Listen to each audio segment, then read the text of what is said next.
کہ پیارے نبی صلی اللہ علیہ وسلم سے بتایا گیا کہ آپ کے اگلے پچھلے سب معاف ہیں، اور کہتے یہ ہیں کہ قیامت کے دن جب سارے انبیاء کرام کی بڑے بڑے العزم انبیاء کے پاس سے پوری پوری کروڑوں لوگ روتے ہوئے جائیں گے، کچھ تو کہیے، بڑا نفسی نفسی کا عالم ہے۔ یہاں تو کوئی ابراہیم علیہ السلام کو کئی مرتبہ جان ہتھیلی میں ڈال کر کے آگ میں پوچھے، ویسی قربانی تو نظر ہی نہیں آتی جو انہوں نے دی، ہر بات چھوڑنے کی، آگ میں ڈالے جانے کی، آل اولاد قربان کر دینے کی، ملک اور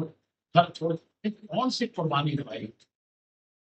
آدم علیہ السلام کے بارے میں کوئی ایک چھوٹی سی چیز نہیں بتا سکتا کہ آپ جنت سے آنے کے بعد زمین پر کوئی نہیں بتا سکتا کہ کوئی کوتاہی ہوئی یا ان کے مقام و مرتبے سے کوئی چھوٹی سی چیز ہوئی، کوئی نہیں بتا سکتا۔ لیکن ایک جنت میں تھی، معاملہ ختم ہو گیا، اللہ تعالیٰ نے ختم کر دیا اس کو اسی وقت، اس کی بھی وجہ سے وہ کہیں گے نہیں میں نہیں چھپا سکتا۔ نوح علیہ السلام بتائیے، آدم ثانی،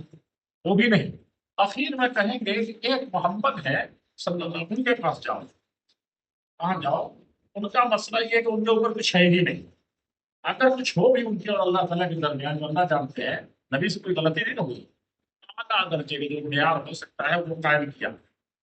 تو کہا کہ اگر کچھ ہوا بھی تو اللہ تعالیٰ نے پہلے ہی ان کو سنا دیا تھا کہ اگلے پچھلے سب معاف۔